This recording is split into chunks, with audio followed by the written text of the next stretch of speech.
আপু আসছি। ওয়েলকাম আপু। তো আমি এখানে শাড়িতে ওয়াশের কাজ করে দেখাচ্ছি আপনাদের। এটা একটা সুতির শাড়ি।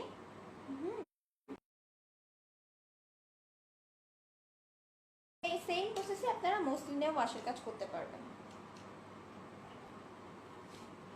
দেখুন আমি এখানে কিন্তু গোল গোল কিছু জায়গা ফাঁকা রেখেছি আমার কদম ফুলের জন্য। আমি এখন কিন্তু ইয়ারফোন নিয়ে কথা বলছি না, তো কথা একটু আস্তে হতে পারে, এটার জন্য আমি ক্ষমা প্রার্থী। গোল গোল কিছু জায়গা আমি বাকি রেখেছি আমার কদম ফুলের জন্য।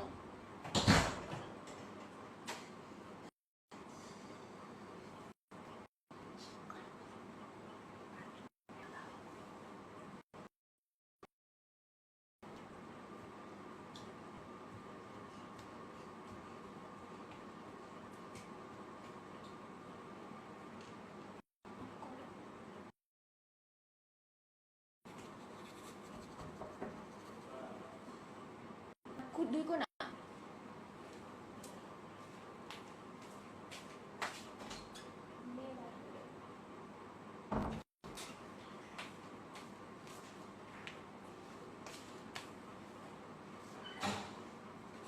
জায়গা ফাঁকা জায়গাগুলো তুলি দিয়ে ভিজিয়ে নিচ্ছি। এই ভিজানোর কাজটা আপনারা স্প্রে দিয়ে করতে পারেন, কিন্তু স্প্রে দিয়ে করলে তো আর খালি জায়গা রাখা পসিবল হবে না, এই জন্য আমি তুলি দিয়ে ভিজাই নিচ্ছি।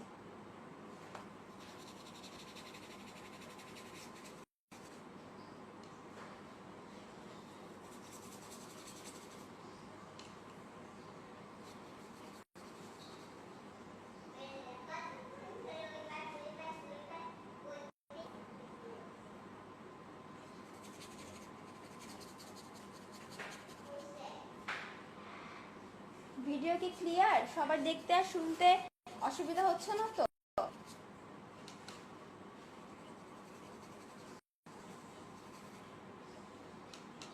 আমি পুরোটা একবারে ভিজাবো না, কারণ করতে গেলে আবার শুকায় যাবে, শুকায় গেলে আর আমার রংটা ছড়াবে না। ওটা ভিজায় আমি কিন্তু এখন কোটার রংটা নিয়েছি। হ্যাঁ, ফেভিক্রিল অ্যাক্রিলিক কালারের রংটা নিয়েছি।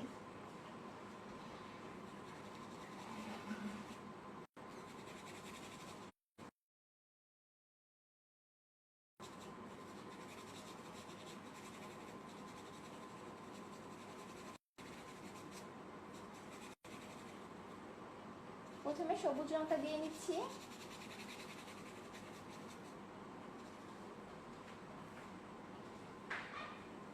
শাড়িটা শাড়ির ফ্রেমে রেখে করছি আপু, ফ্রেম নিয়ে আমি কালকে বলবো।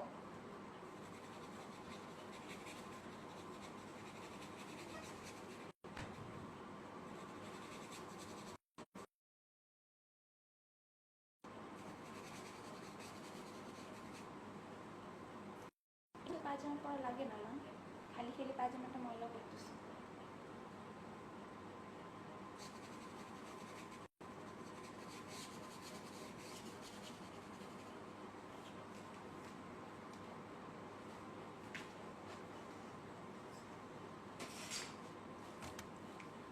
সবুজ রং দেওয়ার পরে আমরা যে নীল রংটা বানিয়ে রেখেছিলাম সেটা গাঢ় করে দিচ্ছি।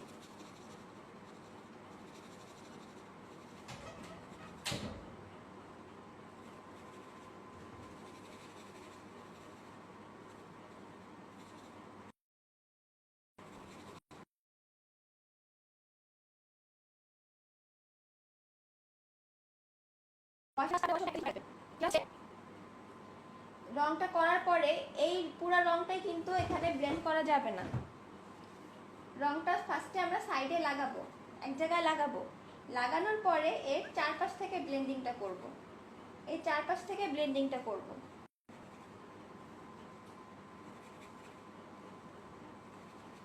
এই যে এরকম এরকম করে, তাহলে কিন্তু ওয়াশ ডিপ হালকা এই কাজগুলো আসবে না। ঠিক আছে, পুরো ওয়াশের রংটা এরকম হয়ে যাবে, মানে ব্যাকগ্রাউন্ড পুরোটা একই কালার হয়ে যাবে।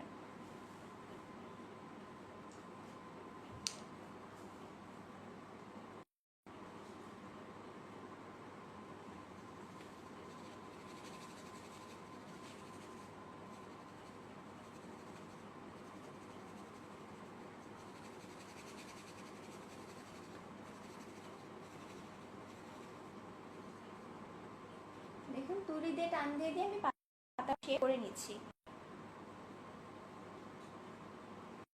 আমি কি তাহলে বের হয়ে আবার আসবো? বের হয়ে কি আবার আসবো?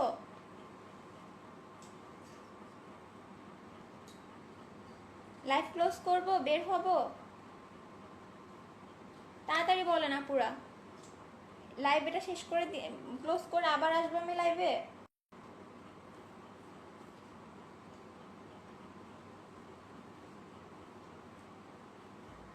ওকে ডান, বের হচ্ছি।